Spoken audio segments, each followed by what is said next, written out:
Extract 2. Questions 13 to 24. For questions 13 to 24, complete the following notes with a word or short phrase.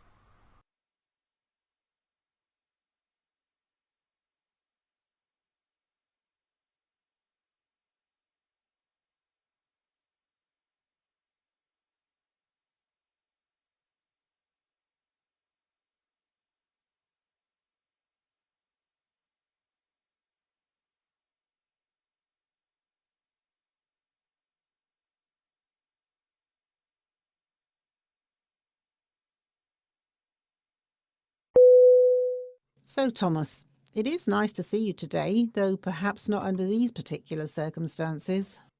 Yeah, I quite agree. But what can we do? I'm getting older. 50. Not a spring chicken anymore. Well, none of us are anymore. So let's get to it. I see here that you made the appointment because of back pain. Yeah, this morning I was lifting a TV out of my car when I suddenly felt this really awful back pain. And now it's been there ever since. So where exactly is the back pain? Well, as I said, the back pain started as soon as I lifted the television this morning. I felt a click and then a sharp pain in my lower back. And you said the pain is still there? Yeah, there is this constant ache, but then the same sharp pain will assail me when I try to bend. Lying down seems to help a little bit, with the pain, but I can hardly lie in bed the whole day, can I? I tried a few things before coming in. So first paracetamol and then ibuprofen and a heat pack. The usual go-to for anyone, I guess. That all seemed to help a bit, but not much. Any other symptoms that you think might be associated with the pain, like weakness, numbness, or problems urinating or with bowel movements? No weakness or numbness. As to the other symptoms, that's a no as well. I've had a bowel movement today. Also, no issues urinating at all.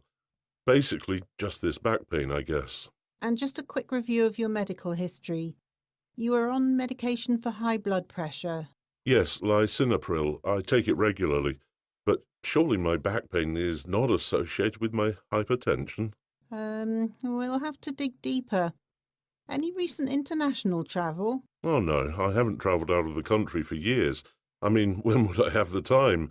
I'm a lorry driver and I'm fully independent. Okay, Thomas. So let me tell you what I'm seeing.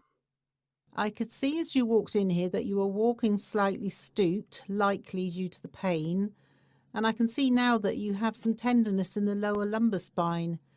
As you already mentioned, there is limited range of movement due to the pain as well. But the good news is that there are no neurological signs. Due to all these, I would like to take a watch and wait approach at this time. Okay, what does that mean exactly? Well, just to give it some time. This is the plan. For starters, a sick leave of at least 1 week is in order for you so that you can rest, which means absolutely no heavy lifting, please. And during that time, well, I'll send you for a physiotherapy assessment. Also, I'm going to prescribe codeine for the pain to help you rest. If things improve, then I would like to see you in 2 weeks. But listen, if the situation worsens, come back to me. In the meantime, I'm going to send off for some investigations that will help us if the situation does indeed worsen. Do you think something else is going on other than just straining my back?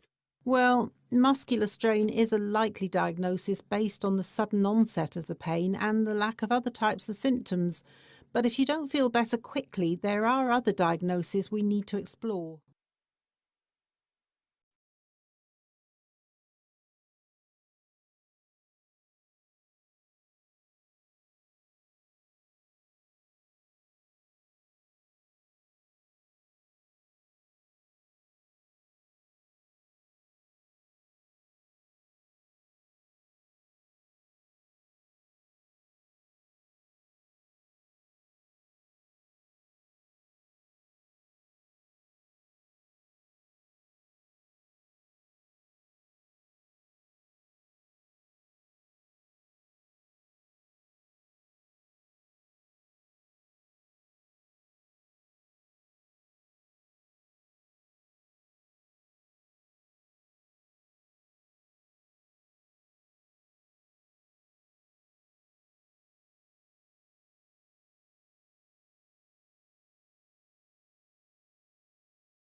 Extract 1. Questions 1 to 12. For questions 1 to 12, complete the following notes with a word or short phrase. You now have 30 seconds to look at the notes.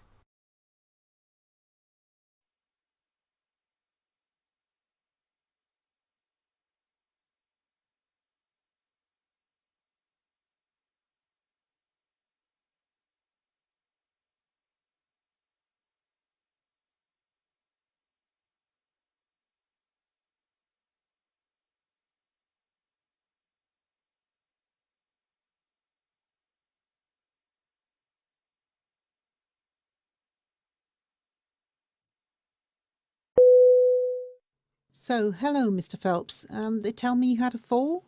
Yeah, I was walking my dog on the beach near my house when I suddenly felt funny.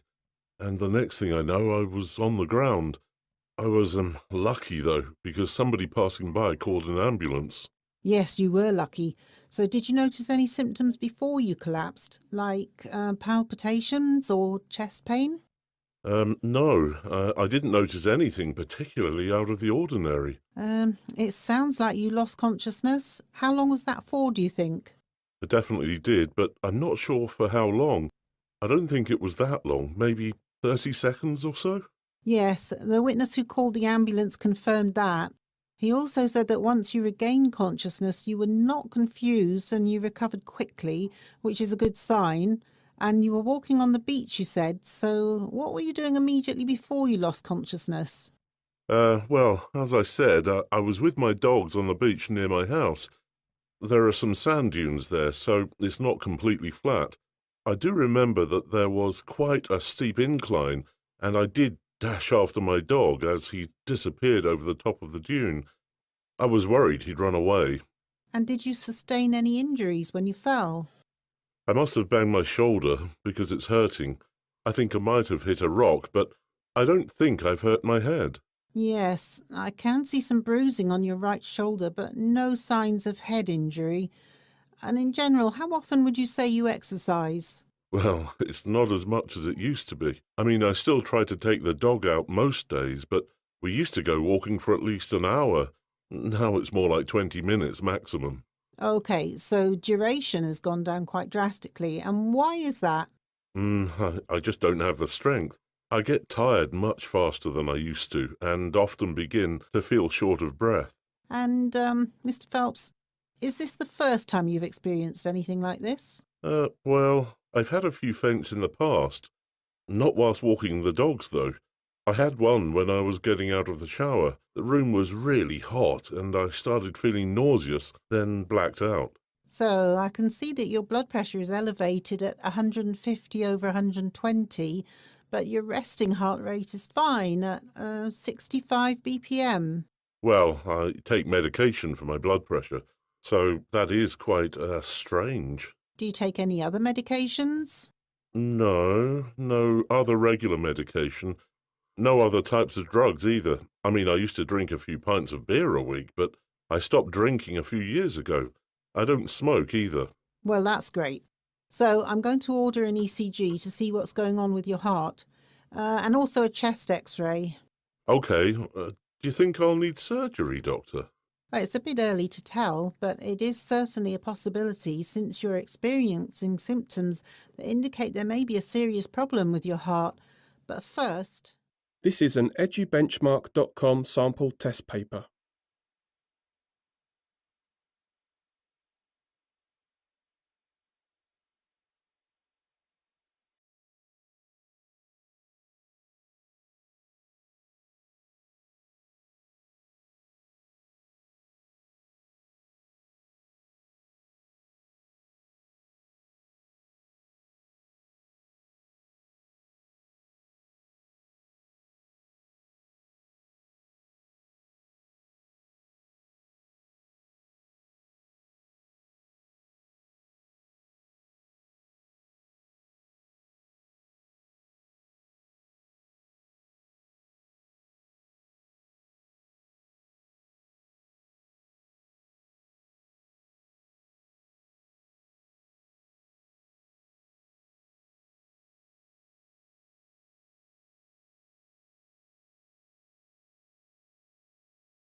that is the end of Part A.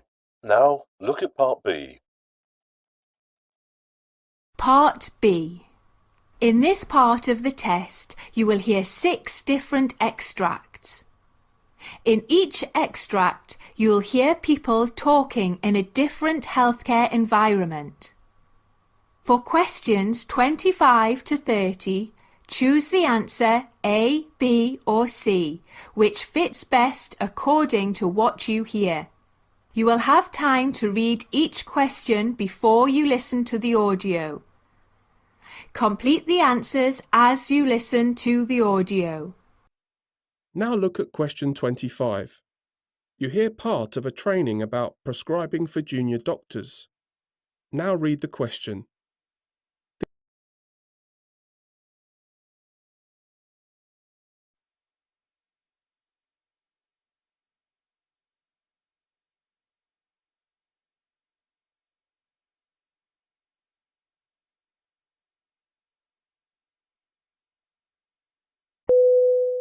So, in a previous training, we discussed the importance of prescribing in a patient care and how easily it can go awry. We also discussed medications classified as GSL, which can be used by patients without professional supervision, as well as POMs that can only be used under the supervision of a prescribing healthcare professional. So today we want to talk about the technical aspects of prescription. While there are some aspects that will vary from place to place, there are some elements that will remain the same, as these are required by national law. This is particularly true for products likely to be misused and that require extra controls to manage their supply. These products are known as controlled drugs, and they are grouped into schedule from 1 to 5, depending on the likelihood for abuse as well as clinical application. This system is not to be confused with the class system used by the courts to categorise criminal possession of substances, which uses quite distinct criteria. So now,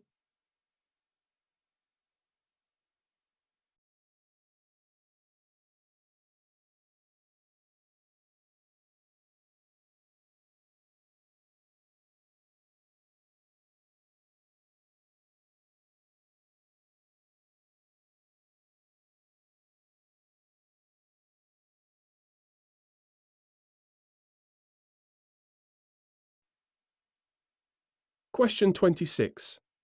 You hear a junior doctor asking about how to write a discharge summary. Now read the question.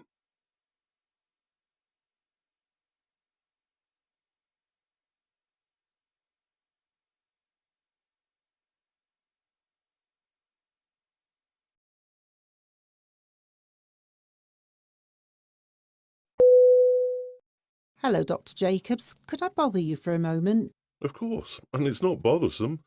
So anyways, how can I help you? Well, I'm working on the discharge summary for the patient in room 12. The woman who presented to A&E with worsening shortness of breath and ankle swelling. Oh, that is quite a complicated case, so you have quite a task on your hands. Yes, exactly.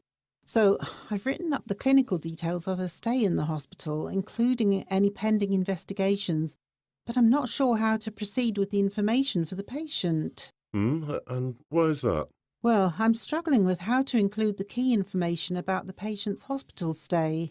I see. For this patient, there are quite a few investigation results, and including all of that information would be overwhelming. So I would focus on what the patient needs to do now. For example, what medication is she being sent home with? Also, what should she do if she experiences side effects? Also,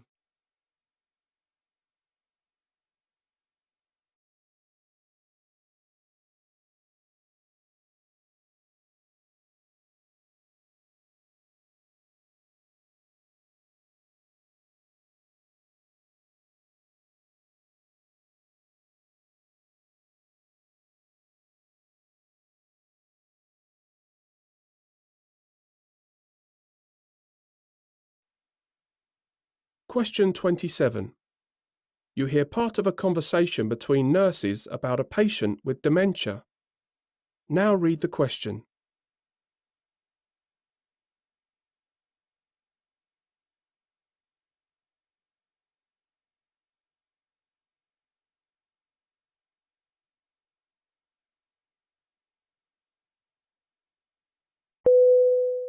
John, I don't know how you do it. I mean, you are so good with Mr. Allen. Oh, you'll get the hang of it. Communicating with patients with dementia and other cognitive impairment is a skill that you will definitely get the chance to develop on this ward. Yes, and the population is aging. So what do you do when a patient is confused? I mean, do you correct them? No, because it's not really about agreeing with the patient. Take Mr. Allen, for instance. He is often very upset because he thinks he needs to find his parents. I mean, I know that his parents are not alive and wondering where he is, but trying to help him realize that will only lead to more anger. So, what you need to do is validate the feelings and redirect. Okay, so recognize how he is feeling, upset, and that it's okay for him to feel that way, and then continue the conversation about the topic I need more information about. That's a really good idea. I would never have.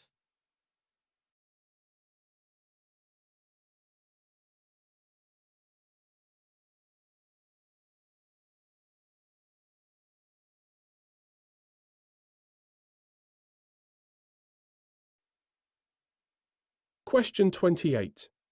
You hear part of a ward briefing on patient interactions. Now read the question.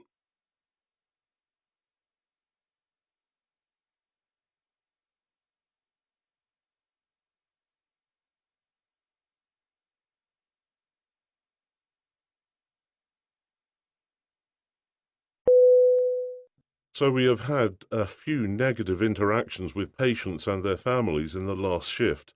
So, I just wanted to review some techniques for communicating with angry patients and families. So, the first is to adjust your style of communication. This includes keeping a calm tone and adopting a professional yet relaxed posture. Also, it is important not to assume how a patient is feeling, and instead let them know what you're perceiving so they can help to confirm or correct the emotion they are feeling. For example, you might say something like, "You're looking very upset by all of this," and sometimes the patient may say no, they are feeling frustrated, or that yes, they are very upset. This helps the patient to start to process the emotion and you to understand a bit more about why they are feeling a particular way. That way, you can make a more informed decision about what to say next to the patient. So,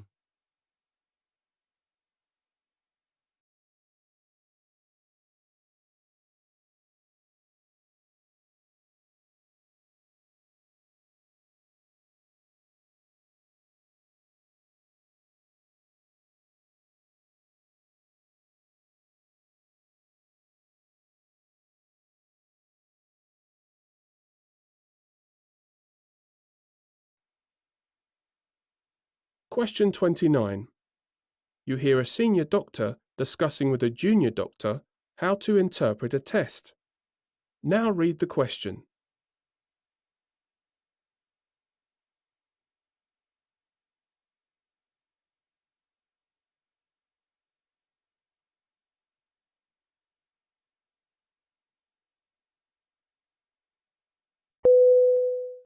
So, Dr. Holloway, we ordered a coagulation screen for the patient in bed 7. yes, I'm a bit nervous because I know it's notorious for misinterpretation. That is quite correct. However, if you understand the physiology of what is being looked at, it becomes easier to interpret. So, what is the coagulation screen checking for primarily? Well, it looks primarily at the ability of the body to create a platelet plug and of the clotting cascade. Very good. And what components actually make up the coagulation screen? Well, there are several components, but the core parts include prothrombin time, activated partial thromboplastin time, bleeding time, and then thrombin time. Further tests can be ordered to work out exact pathology, but that would generally be in consultation with a hematologist. That is right. So, with our particular patient, what are some coagulopathies we might expect to see in the screen? So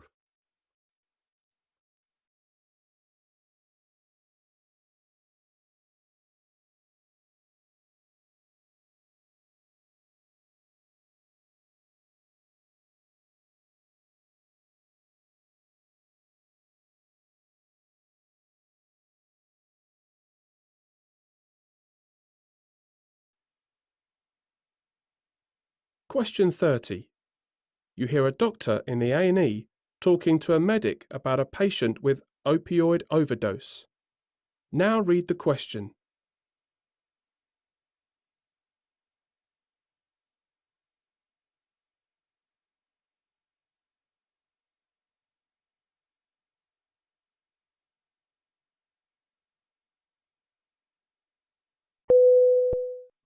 So, patient is showing several symptoms and signs of an opioid overdose: confusion, vomiting, pinpoint pupils, and then there are the signs of recent injection. Okay, so intravenous drug user. Can the patient talk? Yes, patient is communicative, no signs of airway compromise. Respiratory rate is less than 12 breaths per minute. So patient is at risk for respiratory acidosis and oxygen saturation was low. An initial dose of naloxone was administered in the field and patient quickly recovered. Patient then became verbally and physically aggressive. Okay, any signs further doses may be required? Not at this time, but...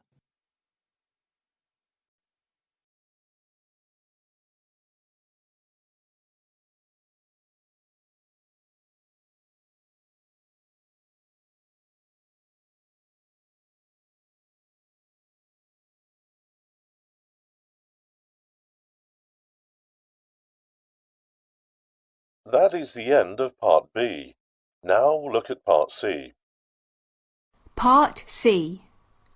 In this part of the test, you'll hear two different extracts. In each extract, you'll hear health professionals talking about specific aspects of their work. For questions 31 to 42, choose the answer A, B or C, which fits best according to what you hear. Complete the answers as you listen to the audio. Now look at Extract 1. Extract 1. Questions 31 to 36.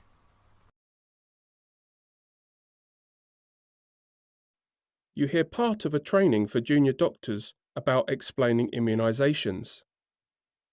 You now have 90 seconds to read questions 31 to 36.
So today we are going to talk about quite a daunting topic: explaining immunisations to parents. Before I get started, I want to preface this session by saying that it's going to be a quick overview of a general counselling situation. You will likely find yourself saying, but how could I possibly get through all of this in one visit? And the answer is you wouldn't be expected to. But it is better to be prepared to cover several different areas related to the central theme of immunisation in case they arise. These areas include explaining what immunisations are and why we do them, explaining the needs and benefits of immunisations, the process of getting immunised, as well as public perceptions of immunisations, such as the MMR scandal. So once you've established the reasons for a patient's visit to the clinic, you can ask the parent or carer what they already know about the vaccination programme, and just as important, what they want to know. Parents may have particular concerns regarding the vaccination programme, and being open to hearing these concerns is the best approach. Dismissing people's concerns will only lead to frustration all round. When you are explaining to patients' parents what immunisations are and why we do them, you should emphasise that the vaccination programme is very safe and that almost all babies have them. This segues into the idea of herd immunity, and that by stopping the disease from developing in one child, we also stop that child from spreading the disease. Another topic here are the short and long-term effects to a child of catching an extremely harmful disease. As you're explaining, be sure to frequently check for understanding by asking if everything is making sense or if they have any questions. Parents may also want to know about routine vaccinations, so it's important to have some understanding of each vaccine and the disease it prevents. However, it's also important not to bombard parents with lots of technical information and instead to highlight the key benefits. Routine vaccines that you should be familiar with include Bordetella pertussis, diphtheria, haemophilus, influenza B, HPV, measles, mumps, pneumococcus, polio, rotavirus, rubella, and tetanus. For each vaccine, you should know key facts, such as if the vaccine is live versus toxin, symptoms of the illness, complications, incubation period, as well as how the disease is transmitted and populations particularly affected by the disease.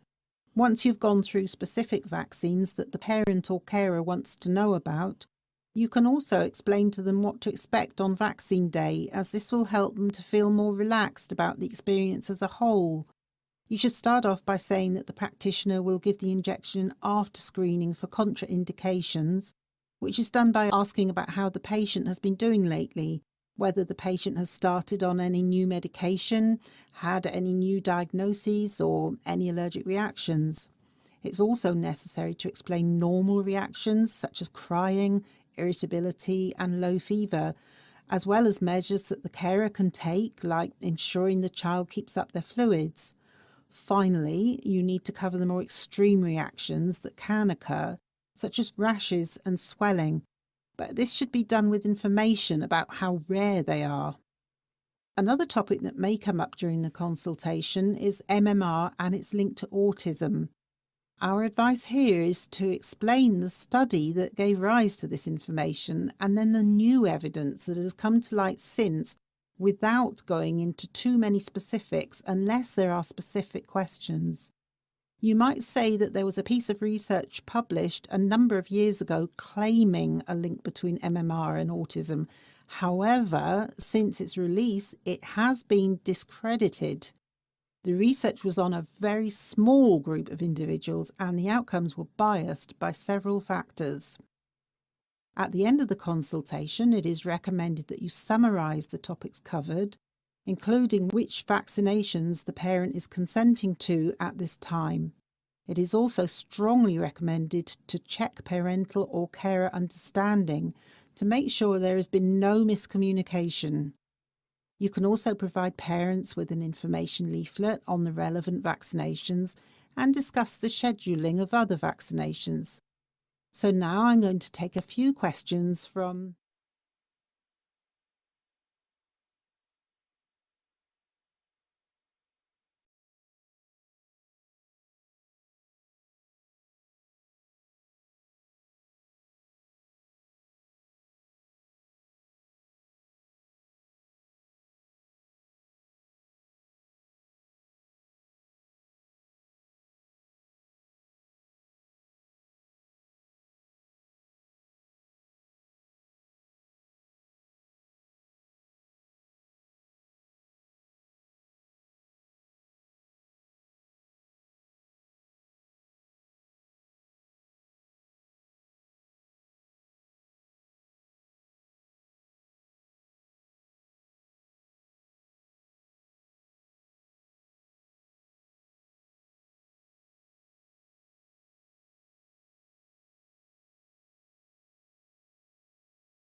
Now look at Extract 2. Questions 37 to 42.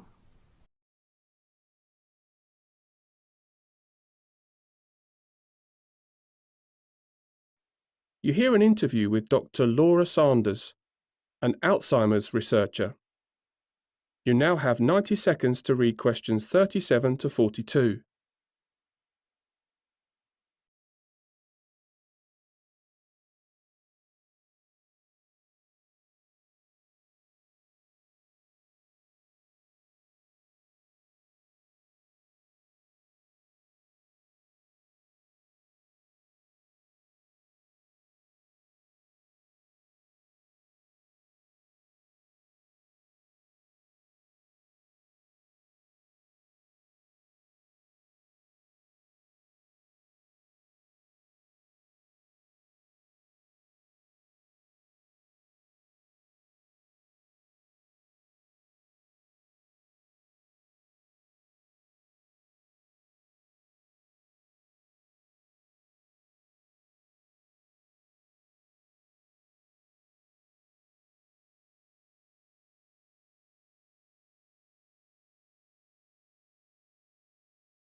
So I have here today Dr. Laura Sanders, a researcher interested in slowing Alzheimer's progression. So, Dr. Laura, is it fair to call you a comeback kid? I don't know if anyone should call me a kid. And as for the comeback part, it isn't me that made a comeback so much.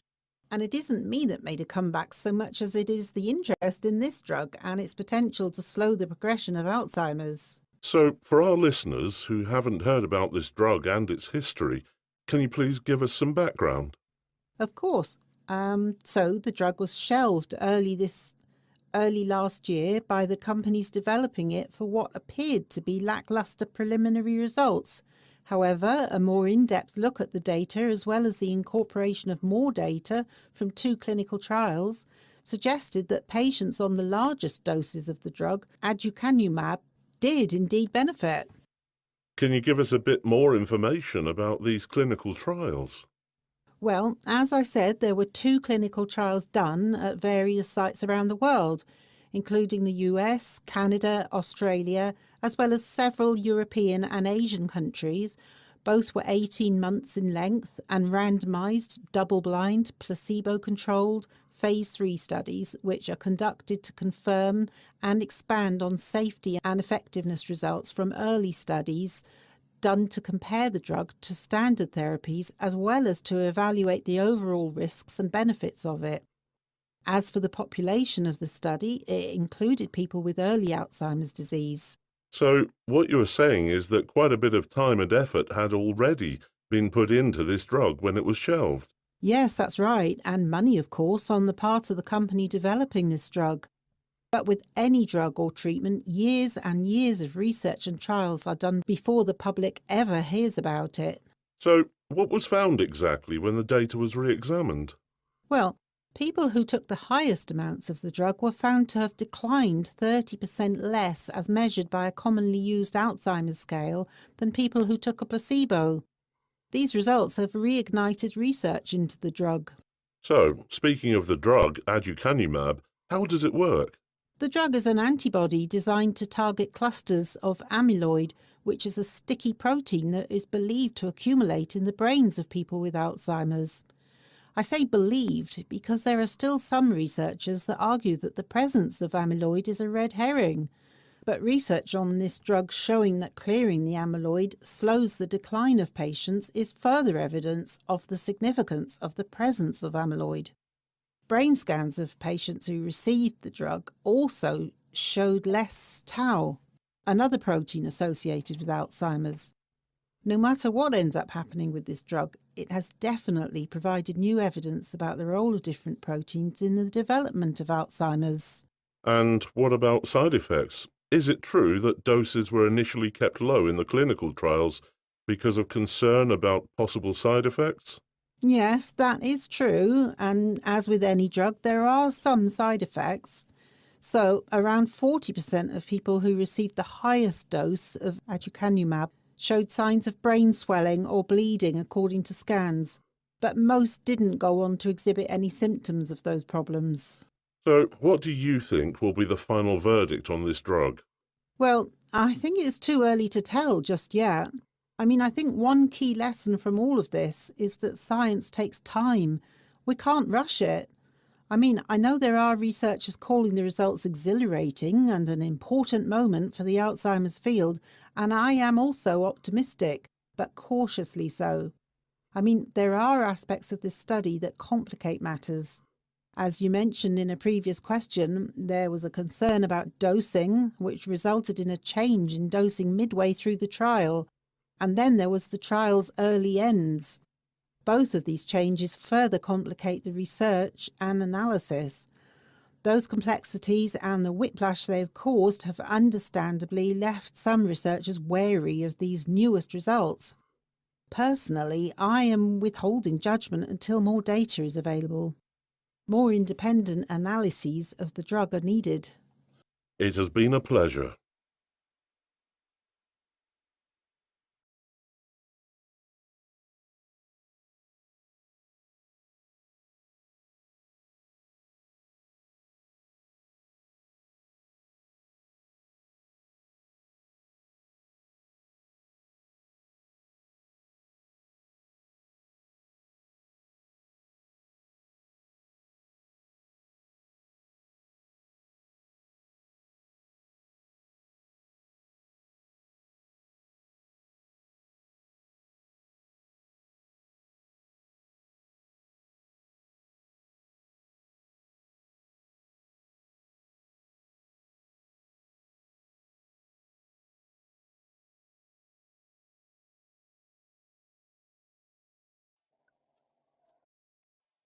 That is the end of Part C.